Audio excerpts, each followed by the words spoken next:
It's WCCS 101.1 FM, AM 1160, WCCSradio.com.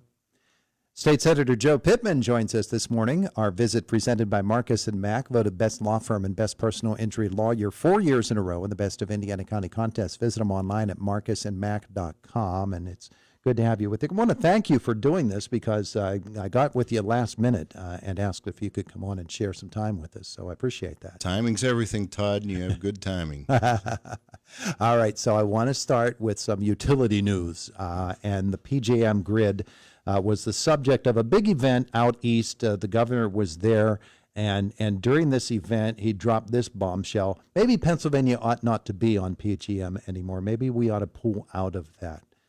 A, was he serious? B, what kind of ramifications would something like that have?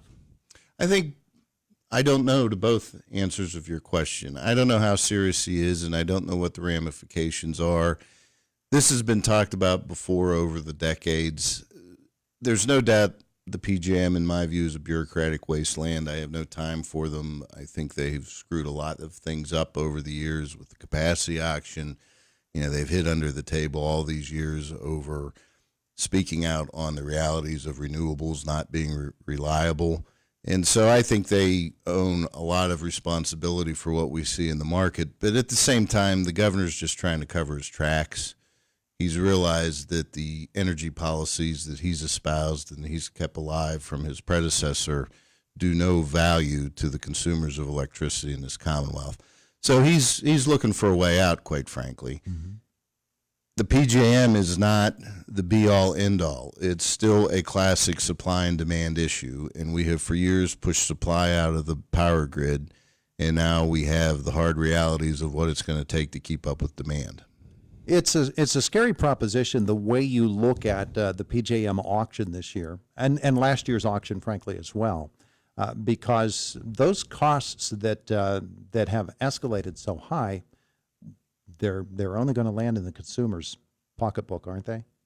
They are, but what we fail to realize and appreciate is that we have to have the generation of electricity available even when we may not need it. Mm-hmm.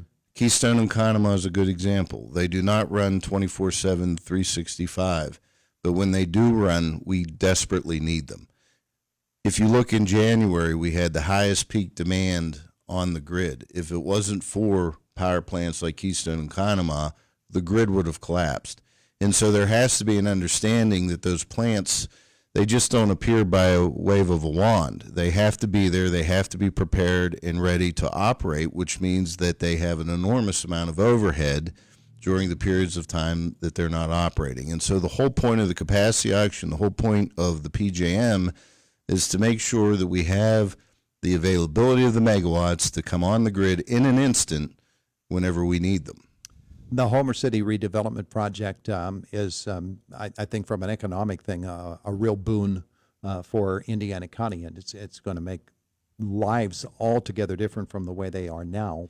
But there are pushbacks now, and at the hearing, the DEP hearing on air quality, most of the speakers there that night were against it. I don't know if that's a product of just them turning out in force and others not, or if that's the way the real feeling is about it.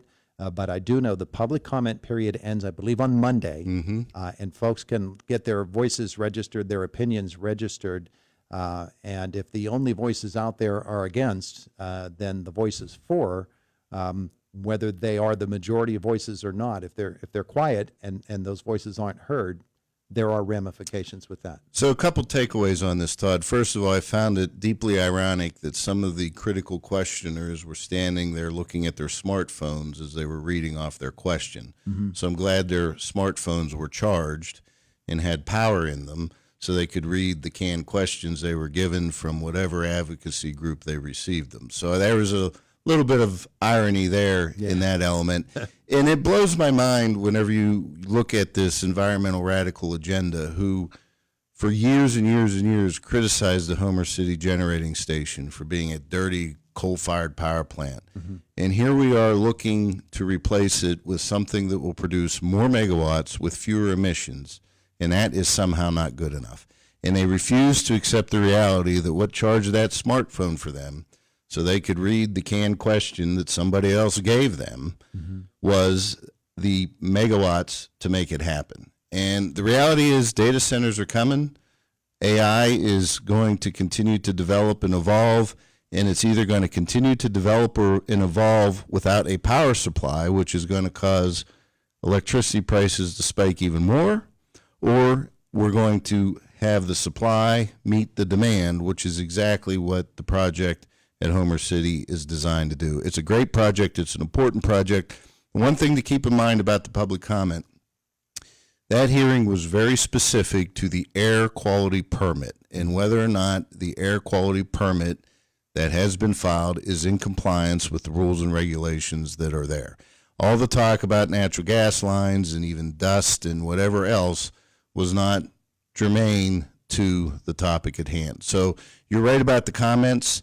The key, though, is commenters have to make sure that they're commenting relevant to the permit at hand, which was the air quality control permit. Some of their claims had to do with what they said was going to be actually more air pollution, more soot in the air from this than from coal.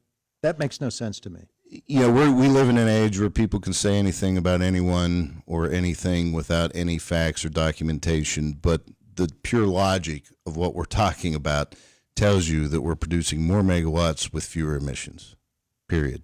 All right. So that's a good answer, but DEP needs to hear those answers. DEP needs to hear that for sure. Yeah. And I will say, I think DEP their job is to call the balls and strikes on this. And what I observed, they are working along that front.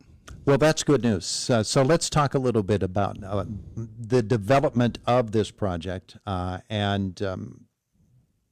When announcements come like this was back in April that this came, and folks, they automatically think, okay, come Monday, they'll have this thing up and running and we'll be off and going. It takes so much time to get this all rolling.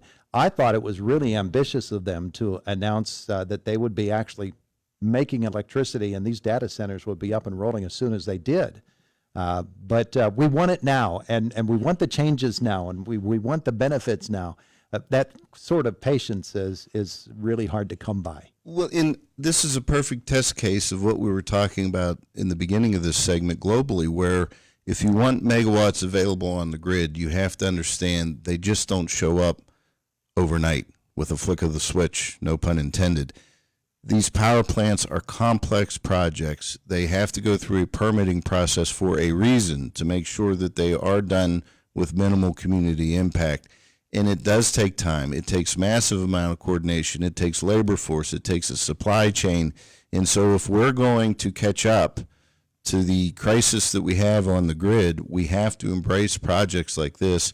We have to embrace them now, but we also have to understand it's going to take time for our supply network of megawatts to catch up to where we're heading on demand. Yeah. 5 years is a long time. Yep. That can also be a short time. That's right. And it takes a while to get all of this stuff going. And so check back in 5 years and see what it looks like around here. It's going to be an entirely different picture. It is absolutely. All right, so let's talk on another subject. And certainly the budget is something that continues to be wrangled over in Harrisburg. And folks are getting a little bit impatient, and folks are getting very, very concerned, particularly school districts and municipalities and counties. And I know that you're aware of that. Where do we stand? What are our chances of having a budget anytime soon? I'm concerned too. I want to be very clear. I do not enjoy the realities of this impasse. I do not enjoy the negative impacts that are starting to be felt in local governments.